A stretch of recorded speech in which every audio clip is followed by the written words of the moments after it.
बता दें कि शर्मिष्ठा पनोली केस में शिकायत दर्ज कराने वाले वजाहत खान के खिलाफ भी अब एफआईआर दर्ज हो गई है। यह मामला कोलकाता के गोल्फ ग्रीन थाने में दर्ज किया गया है। वजाहत खान के खिलाफ कई और शिकायतें कोलकाता के अलग अलग थानों में दर्ज की गई हैं और साथ ही सिलीगुड़ी में भी मामले दर्ज किए गए हैं। गार्डन रीच थाने में भी एक शिकायत दर्ज की गई, जहां शर्मिष्ठा पनोली के खिलाफ मुख्य एफआईआर दर्ज की गई थी। असम में भी एफआईआर दर्ज की गई है। सीएम हेमंत बिस्वा शर्मा ने एक्स पर पोस्ट किया, वजाहत खान के खिलाफ असम में भी एफआईआर दर्ज की गई है। असम के सीएम हेमंत बिस्वा शर्मा ने कहा कि एक्स पर लिखा कि देवी मां कामाख्या के खिलाफ एक व्यक्ति द्वारा की गई अस्वीकार्य टिप्पणियों के संदर्भ में मामला दर्ज किया गया है और हम उस व्यक्ति को कानून का सामना करने के लिए असम लाने में पश्चिम बंगाल सरकार से सहयोग मांगेंगे। बता दें कि शर्मिष्ठा पनोली के खिलाफ एफआईआर कराने वाले पाकिस्तान की स्काई फाउंडेशन के कोलकाता में स्थित अपने भारतीय ब्रांच को एक्टिव किया और वजाहत खान के जरिए शर्मिष्ठा के खिलाफ एफआईआर दर्ज कराई। वजाहत खान कोलकाता स्काई फाउंडेशन का कर्ता धर्ता है। इसी पर देखिए हमारी ये खास रिपोर्ट।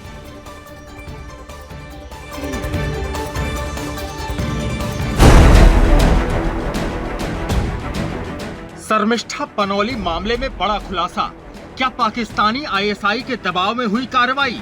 शर्मिष्ठा केस से क्या है स्काई फाउंडेशन का संबंध? स्काई फाउंडेशन के एफआईआर पर बंगाल पुलिस का एक्शन।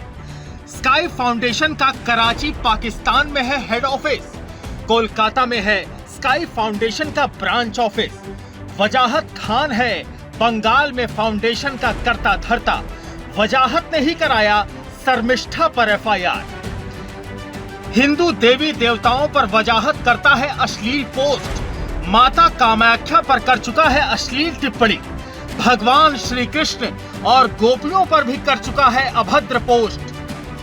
हिंदू देवी देवताओं का वजाहत खान उड़ाता रहा है मजाक। ममता की पार्टी टीएमसी का समर्थक है वजाहत खान। जी हां, टीएमसी समर्थक वजाहत ने एफआईआर कराई और कोलकाता पुलिस बिना किसी जांच के आनन फानन में कार्रवाई में जुट गई।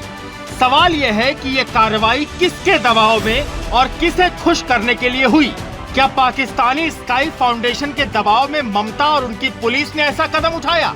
क्या बंगाल पुलिस टीएमसी का कार्यकर्ता की तरह काम करती है? क्या पाकिस्तानियों द्वारा ऑपरेशन सिंदूर का विरोध करने वालों का जवाब देना अपराध है? स्काई फाउंडेशन, जी हां, शर्मिष्ठा पनोली के केस में पाकिस्तान और आईएसआई का नाम सामने आ रहा है और ये दावा श्री राम स्वाभिमान परिषद के सेक्रेटरी सूरज कुमार सिंह ने दावा किया है कि इस केस के पीछे कराची की एक स्काई फाउंडेशन है जिसने एक केस दर्ज कराया और उनके जो लोग बंगाल में रहते हैं शर्मिष्ठा के गिरफ्तार होने के बाद कोर्ट रूम में जश्न मना रहे और जिहादी नारे लगा रहे थे। सुनिए सूरज कुमार सिंह को। स्काई फाउंडेशन नाम से एक संगठन जिसका ऑफिस कराची में है पाकिस्तान में, उसकी तरफ से यहाँ कुछ लोग गार्डन रीच थाने में आकर कलकत्ता में एफआईआर करते हैं और उसकी गिरफ्तारी की मांग करते हैं और सिर्फ गिरफ्तारी नहीं, उसको जान से मारने की धमकियां भी देते हैं। वो कहते हैं कि पुलिस अगर कार्रवाई नहीं करेगी तो हम करेंगे। तो सर तन से जुदा के नारे भी लगाए गए। उसके बाद पुलिस गई और पुलिस जाकर उसको उठा कर लेके आती है। 19 साल की लड़की है और उसके जान पे खतरा है। शर्मिष्ठा की गिरफ्तारी की प्रक्रिया पर भी सवाल उठ रहे हैं। लोग पूछ रहे हैं कि गुरुग्राम के जज को ट्रांजिट बेल देनी थी, लेकिन उन्होंने ट्रांजिट रिमांड क्यों दी? कोलकाता पुलिस की कार्रवाई पर भी सवाल उठ रहे हैं कि क्या पनोली को गिरफ्तार करना इतना जरूरी था कि अगर गिरफ्तार नहीं होती तो आफत आ जाती? सवाल ये भी कि क्या कोलकाता के जज का शर्मिष्ठा को पुलिस कस्टडी देना जरूरी था? ये सब किसके दबाव में? क्योंकि हमारे हिंदू देवी देवताओं का अपमान करने वाला वजाहत खान तो अभी भी खुलेआम घूम रहा है, जबकि उसने हमारे देवताओं के अपमान के लिए न तो माफी मांगी और न ही कोई पोस्ट डिलीट की। यही वजाहत खान मां कामाख्या पर अभद्र टिप्पणी करता है। यही वजाहत खान गोपियों और भगवान श्री कृष्ण के संबंधों पर अश्लील पोस्ट करता है। लेकिन मामले में 2 साल के बाद वजाहत खान के खिलाफ असम, बंगाल और दिल्ली में 3 केस दर्ज हुए। लेकिन क्या मजाल कि कोलकाता पुलिस इस जिहादी के खिलाफ कार्रवाई करे? नहीं होगी कार्रवाई, क्योंकि वह मुस्लिम है और ऊपर से टीएमसी का समर्थक भी। अगर इस पर कार्रवाई हुई तो ममता का वोट बैंक नाराज हो जाएगा। इन सब तथ्यों पर ध्यान देने से ये बात स्पष्ट हो रही है कि शर्मिष्ठा पनोली के मामले में कहीं न कहीं विदेशी ताकतों और मुस्लिम तुष्टीकरण का पूरा योगदान है। सवाल वही क्या ममता और उनकी पुलिस अब वजाहत खान का भी ट्रांजिट रिमांड दिल्ली और असम पुलिस को देगी? Bureau report, Sudarshani. तो चलिए इसी पर और अधिक चर्चा करने के लिए हमारे साथ आशुतोष झा जुड़ चुके हैं, जो कि बीजेपी के प्रवक्ता भी है। आशुतोष जी, सबसे पहला सवाल आपसे यही है कि देवी देवताओं के खिलाफ जो इस तरह की टिप्पणी की जाती है, इस पर कार्रवाई कब होगी? आपने भी कल एफआईआर दर्ज कराई थी, जैसा कि आपने शेयर भी किया था, तो आगे क्या आप देख रहे हैं? क्या इस वजाहत खान के खिलाफ कार्रवाई होगी? जिस तरह से पश्चिम बंगाल की पुलिस, कोलकाता की पुलिस तत्परता दिखाई, उसने गिरफ्तार किया शर्मिष्ठा को, आगे आप क्या देख रहे हैं? देखिए, जब कल हम लोग एफआईआर कराने गए थे गार्डन रिच थाना में, तो ये कॉग्निजेबल ऑफेंस है। उसके बाद भी पुलिस का हमें वहां पर कोई सहयोग नहीं मिला। वो कहे कि हम सीनियर ऑफिसर के डायरेक्शन का इंतजार कर रहे हैं।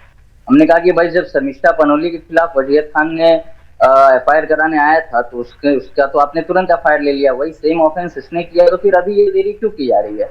उन्होंने कहा कि बिना सीनियर ऑफिसर के कमांड के हम लोग एफआईआर नहीं करेंगे। तो मैंने अल्टीमेटम भी दिया कि ठीक है, 48 घंटा का टाइम आपको दे रहे हैं, और उसके बाद हम डीसी कोर्ट का घेराव करेंगे और कोर्ट भी जाएंगे। कोर्ट में रीड करके हम एफआईआर दर्ज कराएंगे। लेकिन देखिए, आपको ये समझना होगा कि वही पुलिस जो 1500 किलोमीटर दूर जाकर एक लड़की को उन्हीं धाराओं में अरेस्ट करके लाती है, वही पुलिस जो है अपने थाना क्षेत्र में रह रहे एक लड़के के खिलाफ एफआईआर तक नहीं लेना चाहती है, क्योंकि वो एक विशेष समुदाय से है। यह बताता है कि कलकत्ता पुलिस आज संविधान को तथा कानून को मान के कार्य नहीं कर रही है। कलकत्ता पुलिस कहीं ना कहीं एक कानून के बाहर जाकर एक जो मोवोक्रेसी होता है, जो डर का माहौल होता है, जो एक सरतन से जुदा वाली गैंग होती है, उनके दबाव में काम कर रही है। लेकिन देखिए, यह लास्ट नहीं है। गार्डन रिच थाना एक छोटा सा यूनिट है। हम हाईकोर्ट जाएंगे और अन्य कोर्टों का दरवाजा खटखटा के भी इस वजीहत खान के खिलाफ एफआईआर दर्ज करवाएंगे और इसके खिलाफ एक्शन भी करवाएंगे। तो आशुतोष जी, इसमें यही कह सकते हैं कि ममता बनर्जी की सरकार जो है पश्चिम बंगाल में, वो मुस्लिम तुष्टीकरण की राजनीति कर रही है, क्योंकि इसके पहले भी हमने कई ऐसे मामले देखे हैं जहां पर हिंदुओं पर अत्याचार होता है, हिंसाएं होती हैं, हिंदुओं को टारगेट किया जाता है, लेकिन बाद में ये कहा जाता है कि बीजेपी का इसमें हाथ था, संघीय लोग वहां पहुंचे हुए थे। तो इस मामले में अब आगे क्या देख रहे हैं? और एक और सवाल आपसे यह भी है कि आज जैसा कि शर्मिष्ठा केस में आज सुनवाई भी होनी है, तो क्या आज उसे, शर्मिष्ठा को, बेल मिल जाएगी? देखिए, हाईकोर्ट में हमें पूर्ण उम्मीद है कि हाईकोर्ट जब मामले को सुनेगा तो बेल देगा, क्योंकि बॉम्बे हाईकोर्ट ने एक ऐसे ही मामले में एक स्टूडेंट को बेल दिया था, जिन्होंने ऑपरेशन सिंदूर पर पोस्ट किया था और बाद में डिलीट कर लिया था। तो हमें उम्मीद है कि आज हाईकोर्ट बेल देगा। और ममता बनर्जी की पुलिस पूरी तरीके से तुष्टीकरण के लिए काम कर रही है, इसमें रत्ती भर भी संदेह नहीं है। क्योंकि आखिर गार्डन रिच थाना को एफआईआर करने में क्या दिक्कत आ रही है? जब मैं एक being an officer of the court में स्वयं जा रहा हूँ, मैंने धाराओं का जिक्र किया, सब किया, लेकिन वो इस डर में है कि सरतन से जुदा वाले गैंग के खिलाफ एफआईआर नहीं हो सकती है। भले सरतन से जुदा वाले गैंग जब कंप्लेन करेंगे तो एफआईआर तुरंत की जाएगी।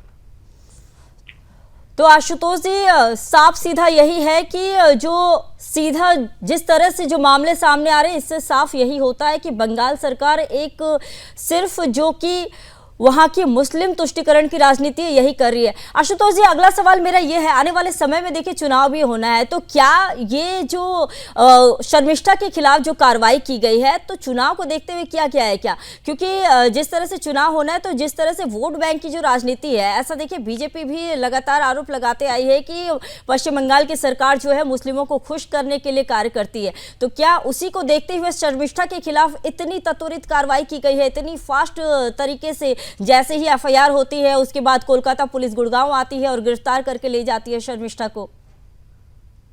बिल्कुल, देखिए, चुनाव के मद्देनजर तो किया है कि, और ममता बनर्जी 365 दिन मुस्लिम तुष्टीकरण के लिए कार्य करती है। ऐसा नहीं है कि अभी चुनाव है तो अभी काम कर रही है और कल को चुनाव नहीं रहेगा तो मुस्लिम तुष्टीकरण नहीं करेगी। उनके काम करने का एकमात्र मोडस ऑपरेंडी है मुस्लिम तुष्टीकरण, और इसी ढर्रे पर वो काम कर रही है। लेकिन बंगाल के लोग ये देख रहे हैं कि वही थाना जो 1500 किलोमीटर दूर जाकर एक लड़की को गिरफ्तार करके लाती है, वही थाना एक लड़की के खिलाफ एफआईआर तक नहीं लेती है, क्योंकि वो मुस्लिम समुदाय से है। तो इसके बाद कोई संशय, कोई प्रश्न बचता नहीं है। जी, बहुत बहुत धन्यवाद आशुतोष जी, आप हमारे साथ जुड़े। तो